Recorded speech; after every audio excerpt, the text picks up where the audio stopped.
موضوعنا النهاردة علامات الحب عند النساء حسب علم النفس. يعني ايه حسب علم النفس؟ علم النفس جمع لنا كده مجموعة من الإشارات اللي بتبين والمواقف والتصرفات اللي بتصدر على المرأة لما بتكون في حالة حب. تمام؟ هو ده الموضوع ده النهاردة بتاعنا، وأنا النهاردة هقول لكم على 9 علامات رشحها لينا أو قالها لنا علم النفس. ليه بقى أنا عملت الفيديو ده؟ ممكن ست تكون في حالة حب وهي مش عارفة ان هي بتحب. لو هي بتسمعني هتفهم ان اللي بيحصل لها ده نتيجة ان هي بتشيل مشاعر حب تجاه رجل. ولو الراجل سمعني وشاف الاشارات دي وهو متحير في موقف امرأة هو نفسه ان هو يتجوزها او اوريدي متجوزها لكن مش قادر يفهم هل المرأة دي قدر يكسب قلبها زي ما قدر يكسبها كزوجة ولا لا، عشان كده انا عملت الفيديو ده بتاعي النهارده. هقول لكم حوالي 9 علامات، ركزوا معايا واتمنى لو الفيديو افادك ما تبخلش عليا باللايك، اشتركوا في القناه، انا بحبكم قوي وانتوا احلى حاجه في حياتي، وركزوا معايا واحده واحده. العلامه الاولى اظهار الحقيقه. يعني ايه؟ المراه لما فعلا بتقع في حب شخص ما بتلاقيها بتميل جدا للاحاديث الصادقه، ما بتحاولش ان هي تقدم على اي خداع للشخص ده.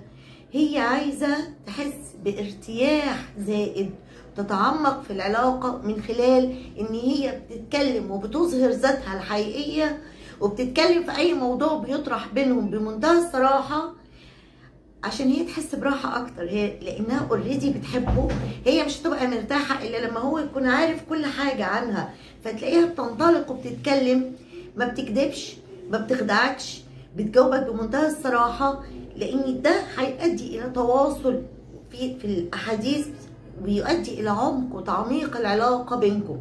فلو لقيت ست بتكلمك عن امور تعتبر شخصيه جدا سريه جدا عن نفسها او نقاط ضعفها، اعرف ان الست دي بتحمل لك مشاعر، هي لانها بتحبك. علم النفس قال لنا بتميل لاظهار الحقيقه. العلامه الثانيه ان المراه لما بتقع في الحب بشخص ما بتحط كل تركيزها على هذا الرجل، كل الاهتمام بتقدمه له، هي مش شايفه اي حد في الدنيا غيره، هي في حاله رضا كامله عنه وعلى التواصل معاه وعلى علاقتها بيه، وبتحاول بشتى الطرق ان هي تديله هذا الاهتمام من خلال التركيز الزائد عليه. لو لقيت ست بتعمل كده علم النفس بيقول لك يبقى الست دي بتحبك.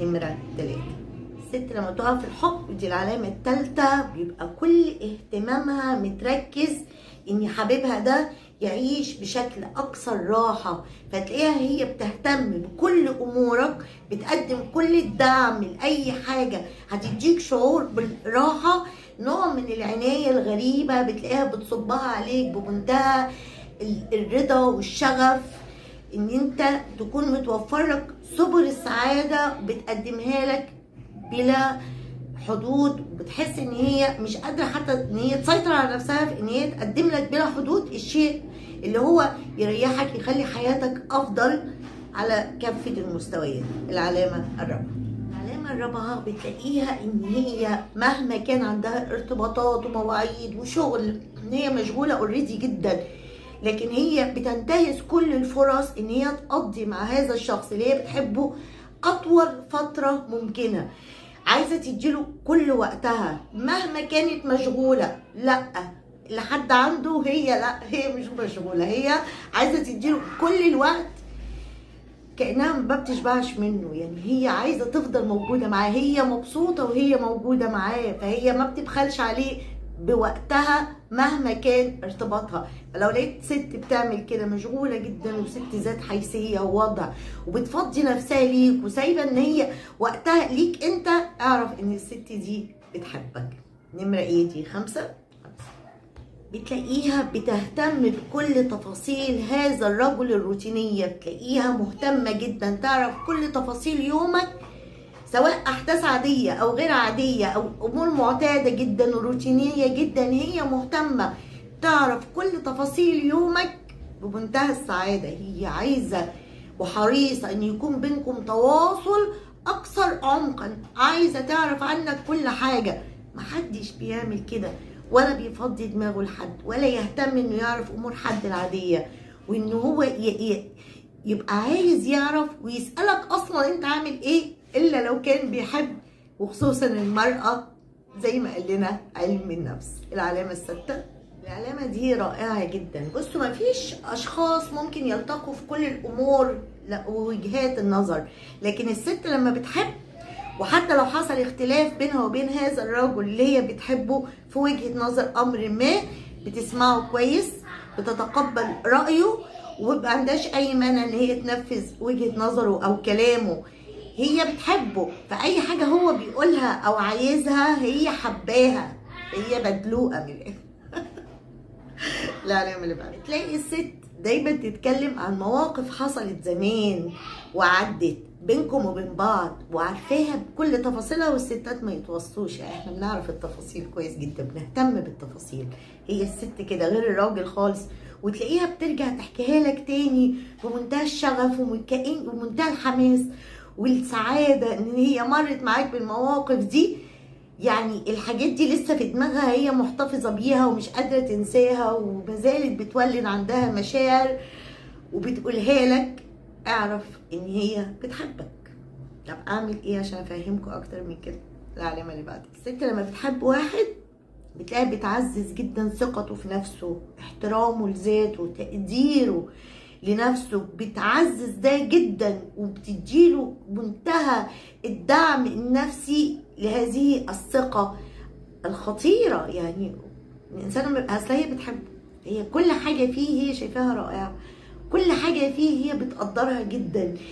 ومش وبس، لا، ما بتبخلش ان هي تقولك ده، ان هي تشجعك وتدعمك وتزود ثقتك في نفسك واحترامك لذاتك وتقديرك لذاتك. لو لقيت واحدة بتعمل كده اعرف ان هي الدفاع عن حبيبها. الست لما بتحب راجل، ولو حد قرب له ولا داس له على طرف ولا حاول ان هو يسيء له باي طريقه، بتلاقيها اندفعت في ان هي تدافع عنه وما تسمحش لحد ان هو يقرب منه. هي حاسه بمسؤوليه تجاهه، هي ما تستحملش ان حد يقرب منه قد كده. فهي يعني لازم تدافع عنه جدا. عشان كده في ناس بتتفقش، يعني لما يجي يجيبوا سيره حد قدام حد كده، والمفروض هي مش مقعلانه ومحدش عارف ان هي بتحب، ويلاقوها بقى اندفعت.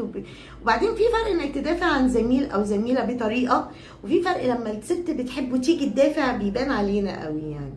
تمام؟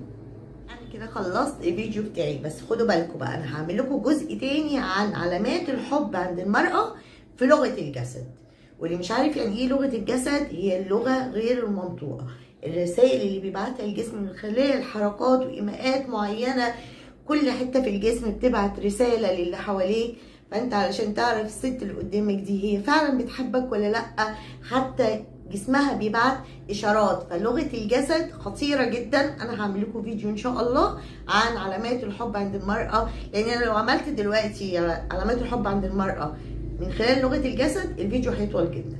تمام؟ اتمنى لو الفيديو بقى افادك، متهيألي يعني انا خليتهم يتفقشوا. تعملوا لايك اشتركوا في قناتي، انا بحبكم قوي.